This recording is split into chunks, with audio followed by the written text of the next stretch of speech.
Hello friends, most welcome है सभी का यूट्यूब चैनल विजेता कुल में।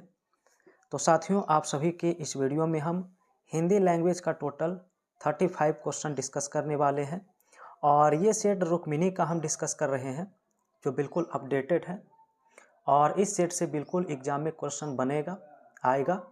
तो चलिए यहाँ से वीडियो हम शुरू करेंगे और चैनल पर पहली बार जुड़े हैं तो आप सभी का लाइव क्लास भी मैराथन क्लास होता है, तो आप लोग वहाँ भी प्रतिदिन शाम 7 बजे ज़रूर जुड़िए, जहाँ पर इम्पोर्टेंट क्वेश्चन हम डिस्कस करते हैं। तो पहला सवाल से शुरू करेंगे, आप सभी अपना आंसर कमेंट करते चलिए। तो पहला क्वेश्चन यहाँ पर है कि शुद्ध वर्तनी वाले शब्द का चयन करें। यहाँ पर कौन सा शब्द शुद्ध रूप से लिखा गया है। शुरुआत लिखना किस ऑप्शन में सही होता है? तो शुरुआत लिखना ऑप्शन बी में बिल्कुल सही होता है, राइट आंसर बी होगा। दूसरा क्वेश्चन दिया है कि निम्नलिखित में से सभी विकल्प किसमें व्यक्तिवाचक संज्ञा है। तो व्यक्तिवाचक संज्ञा होता है कि जिससे किसी खास व्यक्ति या वस्तु का बोध होता है। जैसे यहाँ पर गंगा एक खास नदी का नाम है, गणेश एक पार्टिकुलर नेम है, कानपुर भी एक पॉपुलर सिटी है। तो यहाँ पर राइट आंसर जो है डी करेंगे, गंगा, गणेश और कानपुर। नेक्स्ट क्वेश्चन 3 है, लिखा है कि समास बताइए इनमें से अनायास कौन सा समास होता है। ठीक है, तो यहाँ पर अनायास जो है वो अव्ययी भाव समास होता है। राइट आंसर इसका क्या हो जाएगा? तो ऑप्शन डी हो जाएगा। नेक्स्ट क्वेश्चन 4 और 5 में आप सभी से तत्सम शब्द पूछा है। 4 और 5 में दोनों में तत्सम शब्द बताइए कौन से हैं। तो फ्रेंड्स यहाँ पर 4 नंबर सवाल में जो है राइट आंसर आपका ए होगा, रात्रि, और रात्रि का जो है तद्भव रात होता है। 5 नंबर सवाल की बात किया जाए तो चंद्र यहाँ पर आपका तत्सम शब्द है, ठीक है, और इसका तद्भव जो होता है वो चांद होता है, दोनों याद रखेंगे। क्वेश्चन 6 है, रस के कितने अवयव या अंग होते हैं। तो रस के टोटल 4 अंग होते हैं, याद रखेंगे, ऑप्शन बी इसका राइट होगा। चलिए 7 और 8 नंबर सवाल है, लिखा है बहुत अधिक परिश्रमी व्यक्ति को क्या कहते हैं। बहुत अधिक परिश्रमी व्यक्ति को उद्यमी कहा जाता है, ऑप्शन बी करना होगा राइट आंसर। क्वेश्चन 8 दिया है, बीता हुआ को क्या कहते हैं ये बताइए। तो बीता हुआ को विगत कहा जाता है, आंसर इसका सी होगा। क्वेश्चन नंबर 9 और 10 में त्रुटि देखना है कि त्रुटि कहाँ है। 9 नंबर सवाल में है, उसने इस वर्ष परीक्षा में लगभग 100% अंक प्राप्त किया, कोई त्रुटि नहीं। तो त्रुटि है इसमें 100% जब लिख दिया गया है तो इसके साथ लगभग लिखना अनावश्यक माना जाएगा, इसलिए लगभग को हटाना होगा यहाँ से। तो इसमें ऑप्शन नंबर बी करना राइट होगा। चलिए क्वेश्चन 10 में भी त्रुटि ही देखना है। क्वेश्चन है, परीक्षा की प्रणाली बदलना चाहिए, कोई त्रुटि नहीं। तो यहाँ पर फ्रेंड्स होना चाहिए, प्रणाली जो है वो स्त्रीलिंग शब्द है, इसलिए बदलना चाहिए के स्थान पर बदलनी चाहिए होना चाहिए। क्या होना चाहिए? बदलनी चाहिए। तो यहाँ पर राइट आंसर इस सवाल का जो है ऑप्शन नंबर सी हो जाएगा। चलिए आगे देखिए, क्वेश्चन 11 और 12 में फिलर्स है जिसे पूरा करना है। 11 में है कि लड़का और लड़की एक है, तो कौन सा विकल्प भरना सही होगा।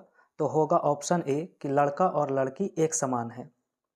12 में लिखा है कि उसने केवल चोरी ही बल्कि हत्या भी किया।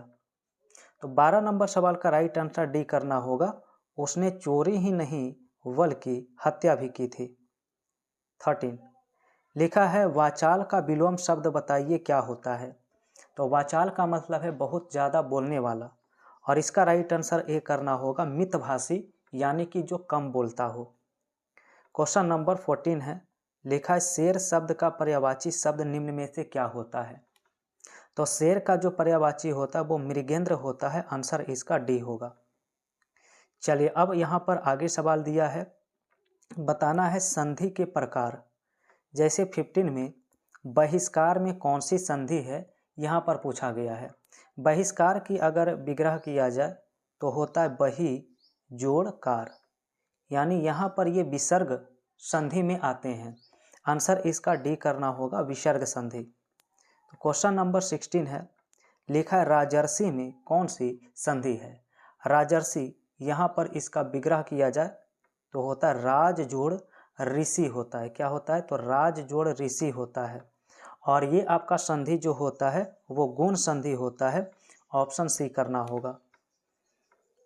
17 में बताना है कि पीयूष का पर्यायवाची शब्द क्या होता है। पीयूष का पर्यायवाची शब्द, तो आंसर होगा ऑप्शन डी अमृत होगा। ठीक है, चलिए अगला देखिए 18 और 19 में लिखा गया मुहावरे का अर्थ बताइए। अंगार बरसना, इसका मतलब क्या है? तो अंगार बरसना का मतलब है कड़ी धूप होना, ऑप्शन ए। नेक्स्ट 19 में है अंतर के पट खोलना, इस मुहावरे का अर्थ क्या होता है? तो याद रखेंगे अंतर का पट खोलना मतलब है विवेक से काम लेना, option number C. Question number 20 लिखा है लोक्ति के सही अर्थ का चयन कीजिए। क्वेश्चन है आम के आम गुठलियों के दाम, इसका अर्थ क्या होता है? तो फ्रेंड्स इसका मतलब है दोहरा लाभ। ठीक है, ऑप्शन नंबर सी। अब यहाँ पर आप सभी से समास पूछा जा रहा है।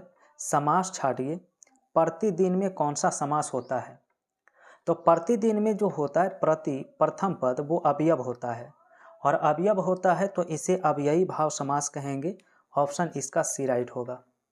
क्वेश्चन नंबर 22 लिखा आप बीती में कौन सा समास है? आप बीती, तो आप बीती ऑप्शन ए करना होगा, तत्पुरुष समास। ठीक है, क्या हो जाएगा? तत्पुरुष। क्वेश्चन नंबर 23 है लिखा है प्रार्थना या निवेदन करने वाला को क्या कहा जाता है? एक शब्द बताइए। तो प्रार्थना या निवेदन करने वाले को प्रार्थी कहा जाता है, ऑप्शन बी हो जाएगा। अगला सवाल 24 है, कहा है कि किस विकल्प में यहाँ पर जो रेड पार्ट में लिखा है इसे सुधारने की ज़रूरत है, तो कौन से ऑप्शन से ये आपका सही होगा? क्वेश्चन है भाई साहब को मुझे 1 रुपया दिया, तो यहाँ पर होना चाहिए भाई साहब को नहीं, भाई साहब ने होना चाहिए। तो इस प्रकार इसका आंसर जो है बी ऑप्शन करना होगा, भाई साहब को नहीं भाई साहब ने सही होगा। 25 नंबर सवाल यहाँ पर एक फिलर्स है जिसे पूरा करना है। क्वेश्चन में है कि रोगी ने चिकित्सक से लिया, तो रोगी ने चिकित्सक से क्या लिया है? तो परामर्श लिया है, ऑप्शन डी होगा। 26 में त्रुटि बताना है, कहाँ पे दिया है? मैंने सारा माल उसके हाथ में बेच दिया, तो यहाँ पर बताना है त्रुटि किस भाग में है? तो यहाँ पर होना चाहिए उसके हाथ में जो बेचा है इसके स्थान पर होना चाहिए उसके यहाँ, क्या होना चाहिए? तो उसके यहाँ बेच दिया है, ऐसा लिखा जाना चाहिए था। तो पार्ट डी में इसका एरर है, यहाँ पर ऑप्शन डी करेंगे राइट आंसर इसका। चलिए 27 में किसी बदलाव की आवश्यकता है या नहीं, तो ऑप्शन से देखना है। लिखा है रात 10 बजे से दिल्ली में जंक्शन से हम कश्मीर मेल में सवार हुए, तो यहाँ पर बोल्ड पार्ट में बताना किस ऑप्शन से सही हो सकता है ये लिखा हुआ सेंटेंस। 27 का राइट आंसर करना होगा ऑप्शन नंबर डी, होना चाहिए रात 10 बजे दिल्ली के जंक्शन से, ऐसा होना चाहिए। चलिए अगला 28 नंबर सवाल दिया है, कहा विलोम शब्द बताइए निर्मल का, तो निर्मल का विलोम शब्द क्या होता है? याद रखेंगे 28 का राइट आंसर डी होता है, मलिन होता है। तो अगला 29 है, सही वर्तनी वाले शब्द का चयन करें, इनमें से कौन सा सही लिखा गया है? वनस्पति, तो वनस्पति लिखना ऑप्शन ए में क्या होगा? Right answer. क्वेश्चन नंबर 30, यहाँ पर आप सभी से त्रुटि का सवाल पूछा है 30 नंबर सवाल में। तो क्वेश्चन है रेलवे के कर्मचारियों की गिरफ्तारी हुई, कोई त्रुटि नहीं। तो फ्रेंड्स यहाँ पर राइट आंसर आपका डी हो जाएगा, कई रेलवे के जो लिखा गया है यहाँ पर सुधार करने की ज़रूरत है। यहाँ होना चाहिए था रेलवे के कई, यानी इन शब्द के कर्म को सुधारने की ज़रूरत है, ऑप्शन डी हो जाएगा। नेक्स्ट 31 है, लिखा है समानार्थी शब्द बताइए कोयल का, तो कोयल का समानार्थी शब्द क्या होता है? याद रखेंगे कोकिला होता, ऑप्शन डी में। नेक्स्ट 32 लिखा है सही वर्तनी वाले शब्द का चयन करें, आंसर क्या होगा? तो प्रहलाद लिखना ऑप्शन नंबर सी में बिल्कुल राइट होगा। अब फ्रेंड्स यहाँ से 33 से 35 तक बारी है गद्यांश का। आप लोग गद्यांश को पहले वीडियो को रोक कर पूरा पढ़ लीजिए और इसके बाद सारे प्रश्न का उत्तर करेंगे। तो यहाँ पर चलिए यहाँ पे आंसर मार्क कर देते हैं, आप लोग अपना आंसर जरूर मिलान कर लेंगे। तो 33 नंबर सवाल पूछा है कि सफल व्यक्ति किसे कहा गया है, तो आंसर होगा जो उपयुक्त चुनाव करे। 34 में है कौन सा चुनाव हमारे वश में है, तो 34 का आंसर डी होगा अच्छी बुरी संगति का। और 35 नंबर में लिखा है सबसे महत्वपूर्ण चुनाव कौन सा है, तो 35 का ऑप्शन सी होगा अच्छी या बुरी संगति। तो फ्रेंड्स यहाँ पर हमने टोटल 35 महत्वपूर्ण रुक्मिणी का क्वेश्चन डिस्कस किया है। अब आप लोग इसमें से अगर 30 प्लस कर रहे हैं तो आप सभी की तैयारी अच्छी है। आप लोग कमेंट करके ज़रूर बताइए आपने इस सेट में कितना सही किया है। और वीडियो पसंद आया है तो एक बार लाइक कर दीजिए, और चैनल पर पहली बार जुड़े हैं आप लोग, चैनल को सब्सक्राइब करके बेल आइकन की घंटी प्रेस कर लीजिए, क्योंकि यहाँ पर अन्य कई एग्जाम का भी प्रैक्टिस सेट आपको लगातार मिलते रहता है।